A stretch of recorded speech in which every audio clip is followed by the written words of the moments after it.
गौ गोमाता के रूप में जाना जाता है तथा ये राष्ट्रीय पहचान और गौरव का प्रतीक है। आज भारत में जो देसी नस्ल की गायें हैं, तेजी से उनकी आबादी घट रही है और तेज गति से विलुप्त होती जा रही हैं। देसी गाय की गरिमा, सम्मान और सुरक्षा और संरक्षण को सुनिश्चित किए जाने की अति आवश्यकता है।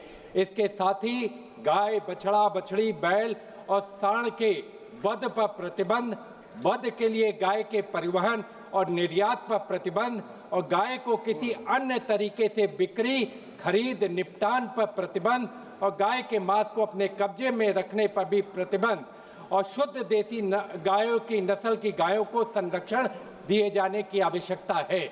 गायों को राष्ट्रमाता या राज्य माता का दर्जा दिया जाना चाहिए, जिसके लिए हमारे शंकराचार्य स्वामी अभिमुक्तेश्वरानंद जी लगातार प्रयास और संघर्ष कर रहे हैं।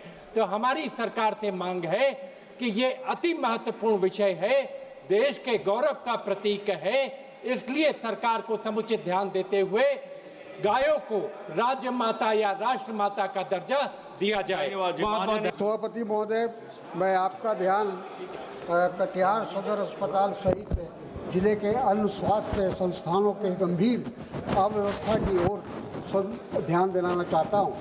विभिन्न समाचार पत्रों के प्रकाशित रिपोर्टों के माध्यम से ये तथ्य उजागर हुआ है कि कटिहार सदर अस्पताल सहित जिले के अन्य स्वास्थ्य संस्थानों में गंभीर अव्यवस्था और संसाधनों की कमी बनी हुई है।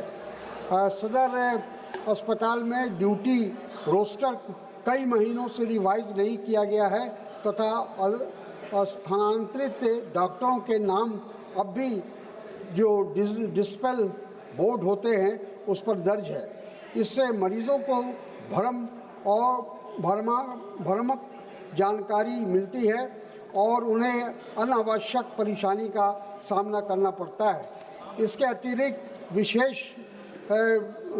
विशेषज्ञ डॉक्टरों की कमी है। सदस्य साहब, मांग रख दीजिए। मांग, demands, what is your demand? हाँ, हमारी मांग ये है कि विशेष डॉक्टरों की कमी है, आवश्यक चिकित्सकों उपकरणों का अभाव है, उसको पूर्ति की जाए। कई स्वास्थ्य केंद्रों में शौचालय और पानी जैसी बुनियादी सुविधाएं भी की धन्यवाद श्री राम।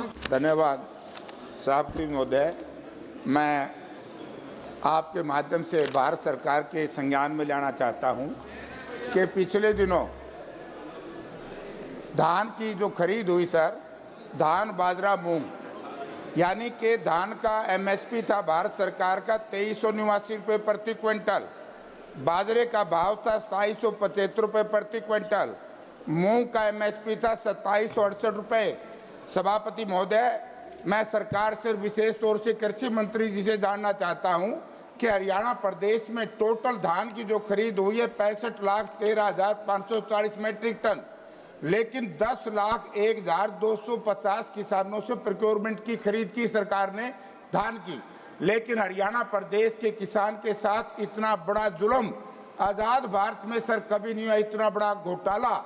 यानी कि धान का भाव था 2389 रुपये, 10 लाख लोगों से खरीदा गया। ये मैं सरकार से कहना चाहता हूं, अगर 1 लाख किसानों को भी एमएसपी मिली हो, 2000 से लेकर के 2300 रुपए तक भी किसी को 400 रुपए प्रति क्विंटल के हिसाब से जो ये पैसा गया है, मैं इसकी जांच करवाना चाहता हूं। हरियाणा की जनता जांच कराना चाहती है, ये किसके जेब में गया है धान का।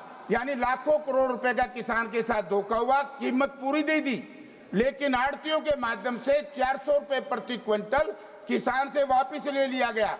ये हजारों करोड़ रुपए का घोटाला, इसकी जांच होनी चाहिए। यही हाल है सर बाजरे का। बाजरा 2775 रुपए प्रति क्विंटल, भारत सरकार ने कह दिया भावांतर भरपाई देंगे। एक मिनट सर, किसान की बात है, 1 नया पैसा भावांतर भरपाई नहीं दी गई। मूंग के साथ बड़ा अन्याय हुआ। तो इसी तरीके से सरकार, कृषि मंत्री कहते थे कि बाढ़ का मुआवजा हमने दे दिया, 1 नया पैसा हरियाणा प्रदेश के बाढ़ग्रस्त इलाके में किसान को फसल का मुआवजा नहीं दिया। अंत में सर एक बड़ी काम की बात है पूरे देश की, यानी कि धान घोटाला हरियाणा प्रदेश में बड़ा भयंकर हुआ। सर बड़ा जरूरी था, काम की चीज थी ये धान घोटाला। नहीं, आपने अपनी बात रख दी है, आपने अपनी बात रख दी है। ಮೆಕ್ಕೆಜೋಳದ ಬೆಳೆದ ರೈತರು ಎದುರಿಸ್ತಾ ಇರುವಂತಹ ಬೆಲೆಯಲ್ಲಿನ ತೀವ್ರ ಕುಸಿತವನ್ನು ಪರಿಹರಿಸಲು ಕೇಂದ್ರ ಸರ್ಕಾರವನ್ನು ತುರ್ತು ಹಸ್ತಕ್ಷೇಪದ ಅವಶ್ಯಕತೆ ಇದ್ದು ಈ ಸದನದ ಗಮನಕ್ಕೆ ತರಲು ನಾನು ಬಯಸುತ್ತೇನೆ. ಕರ್ನಾಟಕವು ಈ ಋತುವಿನಲ್ಲಿ ಸುಮಾರು 32 ಲಕ್ಷ ಮೆಟ್ರಿಕ್ ಟನ್ಗಳಷ್ಟು ಹೆಚ್ಚುವರಿಯಾಗಿ ಮಾರುಕಟ್ಟೆಗೆ ಉತ್ಪಾದಿಸಿದೆ. ಕೇಂದ್ರ ಸರ್ಕಾರವು ಕ್ವಿಂಟಾಲ್ಗೆ 2,400 ರೂಪಾಯಿ MSPಯನ್ನು ಸೂಚಿಸಿದರೂ ಕರ್ನಾಟಕ ಮತ್ತು ಇತರೆ ರಾಜ್ಯಗಳ ರೈತರು ತಮ್ಮ ಉತ್ಪನ್ನಗಳನ್ನು ಬೆಂಬಲ ಬೆಲೆಗಿಂತ ಕಡಿಮೆ ದರದಲ್ಲಿ ಮಾರಾಟ ಮಾಡುವ ಪರಿಸ್ಥಿತಿ ಒದಗಿ ಬಂದಿದೆ. ನ್ಯಾಫೆಡ್ ಮತ್ತು ಇತರೆ ಏಜೆನ್ಸಿಗಳ ಮೂಲಕ ಸಂಗ್ರಹಣೆಯು ಅಸಮರ್ಪಕವಾಗಿ ನಡೆಯುತ್ತಿದ್ದು ನಮ್ಮ ರೈತರು ಖಾಸಗಿ ವ್ಯಾಪಾರಿಗಳ ಕೈಗೆ ತಳ್ಳುವಂತಾಗಿ ಭಾರೀ ನಷ್ಟವನ್ನು ಉಂಟು ಮಾಡ್ತಾ ಇದೆ. MSP ಅನುಷ್ಠಾನವನ್ನು ಖಚಿತಪಡಿಸಿಕೊಳ್ಳಲು ಖರೀದಿ ಕೇಂದ್ರಗಳನ್ನು ವಿಸ್ತರಿಸಲು, ಆಮದುಗಳನ್ನು ನಿರ್ಬಂಧಿಸಲು, PDS ಮತ್ತು ಡಿಸ್ಟಿಲರಿಗಳಲ್ಲಿ ಹೆಚ್ಚಿನ ಎಥನಾಲ್ ಮಿಶ್ರಣ ತಯಾರಿಸುವ ಮೂಲಕ ಹೆಚ್ಚುವರಿ ಮೆಕ್ಕೆಜೋಳವನ್ನು ಬಳಸಿಕೊಳ್ಳಲು ಮತ್ತು ಬೆಲೆಗಳನ್ನು ಸ್ಥಿರಗೊಳಿಸಲು ಕಾಲಮಿತಿಯ ಯೋಜನೆಯನ್ನು ಘೋಷಿಸಲು ತಕ್ಷಣದ ಕ್ರಮಗಳ ಕುರಿತು ನಾನು ಕೇಂದ್ರ ಸರ್ಕಾರದಿಂದ ಸ್ಪಷ್ಟೀಕರಣವನ್ನು ಕೇಳುತ್ತೇನೆ. ಧನ್ಯವಾದಗಳು.